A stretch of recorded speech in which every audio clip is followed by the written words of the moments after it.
Welcome to Movie Max. Horror comedy genre కు తెలుగు ప్రేక్షకులలో ఎప్పుడు ఒక ప్రత్యేకమైన క్రేజ్ ఉంటుంది. భయపెడుతూనే నవ్వించే ఈ ఫార్మాట్ లో పక్కా ఎంటర్టైన్మెంట్ అందిస్తే బాక్స్ ఆఫీస్ దగ్గర ఎప్పుడు మంచి రిజల్ట్ వస్తూనే ఉంటుంది. సరిగ్గా ఇదే స్టైల్లో వరుణ్ తేజ్ హీరోగా నటిస్తున్న different action entertainer Korean Kanakaraju variety title తోనే అందరినీ అట్రాక్ట్ చేసిన ఈ సినిమా ఇప్పుడు ఫుల్ ఫ్లెడ్జ్ గా విడుదలకు సిద్ధమైంది. సినిమాకు సంబంధించిన యూఎస్ఏ ప్రీమియర్స్ థియేట్రికల్ రిలీజ్ హడావిడి మొదలవడంతో ఆడియన్స్ లో ఈ ప్రాజెక్టు పై మంచి క్యూరియాసిటీ నెలకొంది. ఈ సినిమా ప్రమోషన్స్ లో సాయి ధరమ్ తేజ్ కూడా క్రేజీగా ఓ వీడియో వదిలాడు. ఆ క్రియేటివ్ వీడియో కంటెంట్ ప్రేక్షకులను బాగా కనెక్ట్ చేస్తుంది. సాయి ధరమ్ తేజ్ తన గదిలో ఫోన్ లో మాట్లాడుతూ ఏంది దయ్యాలు, విరూపాక్షలో దయ్యాన్ని లవ్ చేస్తా, తొక్కలో దయ్యాలు అంటూ దయ్యాలపై సెటర్లు వేయడం ఈ వీడియోలో మైన్ హైలైట్ గా నిలిచింది. అయితే సాయి వరుణ్ తేజ్ క్యాజువల్ కాల్ మధ్యలో అకస్మాత్తుగా టేబుల్ పై ప్రత్యక్షమైన ఒక పాతకాలపు కొరియన్ డ్రాగన్ కుండ ఈ వీడియో అసలైన ట్విస్ట్ ఇచ్చింది. ఆ కుండలో ఏముందో అని దాని తెరవగానే అందులో నుంచి ఒక బ్లూ కలర్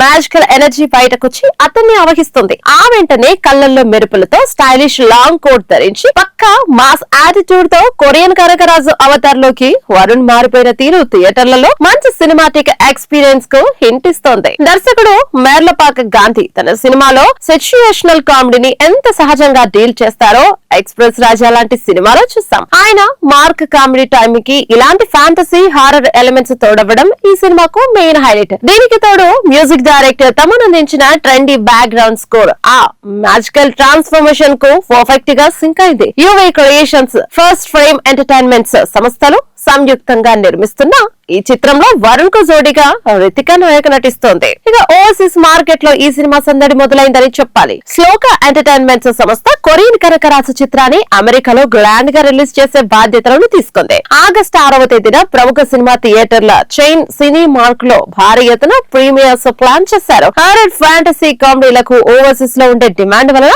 మేకర్స్ ముందుగానే ఇనిషియల్ థియేటర్ల లిస్టు తో సహా బుకింగ్స్ ఓపెన్ చేసి అక్కడ మంచి బజ్ క్రియేట్ చేయడంలో సక్సెస్ అయ్యారు. ఇక ఆగస్టు 7న ప్రపంచ వ్యాప్తంగా థియేటర్లలోకి రాబోతున్న ఈ సినిమా ఏ రేంజ్ లో సక్సెస్ అవుతుందో చూడాలి. పురాణ కథల్లో కొన్ని పాత్రలు తరతరాలుగా ఒకే కోణంలో ప్రజల మధ్యలో నిలిచిపోయాయి. అలాంటి పాత్రల్లో శూర్పణఖ ఒకటి. సాధారణంగా రామాయణాన్ని గుర్తు చేసుకున్నప్పుడు ఆమె పేరు ఒక కీలక సంఘటనతోనే ఎక్కువగా అనుసంధానం అవుతుంది. అయితే ఆధునిక మైథాలజీ సినిమాలు పురాణ పాత్రలను కొత్త దృష్టిలో చూడటానికి ప్రయత్నిస్తున్న నేపథ్యంలో శూర్పణఖ పాత్రను కూడా మరింత ఎమోషనల్ గా అంతర్గత సంఘర్షణలతో చూపించే అవకాశం ఉందనే డిస్కషన్ సినీ వర్గాల్లో పెరుగుతోంది. ఈ నేపథ్యంలో రామాయణంలో రకుల్ పురోహిత్ సింగ్ శూర్పణఖ పాత్రను పోషించడం ఆసక్తికర అంశంగా మారింది. తాను ఆ పాత్రను ఒప్పుకుంది ఛాలెంజింగ్ గా అనిపించే అని, ఆ పాత్రలో ఎంతో ఎమోషన్ ఉందని, సినిమా చూశాక ఆడియన్స్ ఈ పాత్రను చూసే దృష్టి పూర్తిగా మారుతుందనే నమ్మకం వ్యక్తం చేసింది. అయితే రకుల్ ఈ పాత్ర ద్వారా ప్రేక్షకుల సాంప్రదాయ అభిప్రాయాలను మార్చగలదా అనే ప్రశ్న కూడా సహజంగానే ఎదురవుతుంది. ఎందుకంటే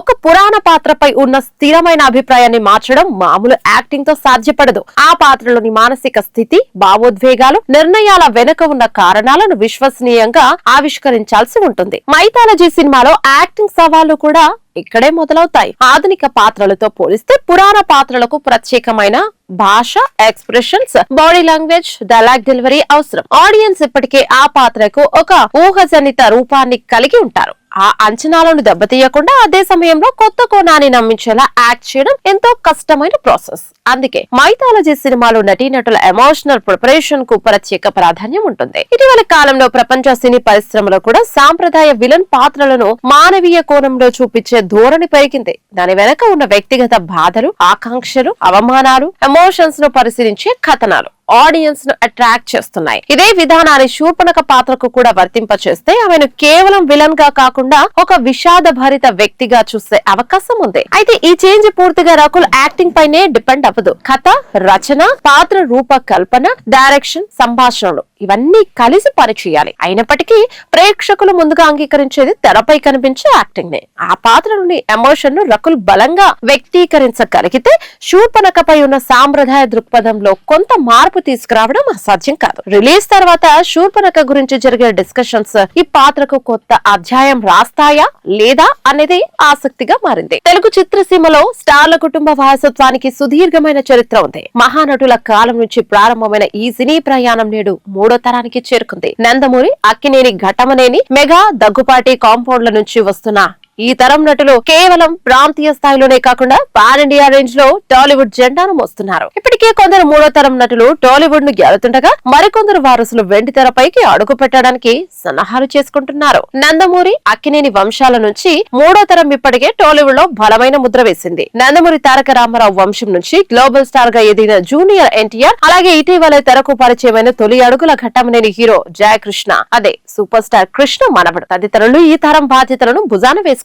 ఇక మరోవైపు అక్కినేని నాగేశ్వరరావు మూడో తరం వారసులుగా నాగ చైతన్య, అఖిల్ అక్కినేనిలు తమదైన రీతిలో హీరోలుగా కొనసాగుతున్నారు. ఇక నందమూరి బాలకృష్ణ కుమారుడు మోక్షజ్ఞ అరంగేట్రంపై సినీ వర్గాల్లో అభిమానుల్లో భారీ అంచనాలు నెలకొని ఉన్నాయి. మెగా అల్లు కాంపౌండ్ల వారసత్వ వృక్షాన్ని పరిశీలిస్తే కీర్తిశేషులు అల్లు రామలింగయ్య గారిని మొదటి తరంగా భావిస్తే, రెండో తరంలో చిరంజీవి, పవన్ కళ్యాణ్, అల్లు అరవింద్ నిర్మాతగా తమ సత్తాను చాటారు. ఇక మూడో తరంలో global star Ram Charan, icon star Allu Arjun ఇప్పటికే భారతీయ చిత్రసీమలో అత్యున్నత రికార్డులను తిరగరాస్తూ అగ్రస్థానంలో కొనసాగుతున్నారు. ఈ క్రమంలోనే పవన్ కళ్యాణ్ కుమారుడు అఖిరానందన్ కూడా మూడో తరం వారసుడిగా ఎంట్రీ ఇవ్వడానికి ఆస్కారం ఉండగా అధికారిక ప్రకటన కోసం మెగా అభిమానుల్లో ఊహాగానాలు, ఉత్సాహం తీవ్ర స్థాయికి చేరాయి. సూపర్ స్టార్ కృష్ణ నుంచి ఘట్టమనేని వారసత్వాన్ని మహేష్ బాబు రెండో తరంలో శిఖరాగ్రానికి తీసుకెళ్లగా, ఆయన కుమారుడు గౌతమ్ ఘట్టమనేని మూడో తరం ప్రతినిధిగా సినీ వర్గాల దృష్టిని ఆకర్షిస్తున్నారు. ప్రస్తుతం గౌతమ్ విదేశాల్లో ఉన్నత విద్యను అభ్యసిస్తున్న, ఇటీవల గ్లోబల్ మూవీ ఈవెంట్ లో కనిపిస్తున్నా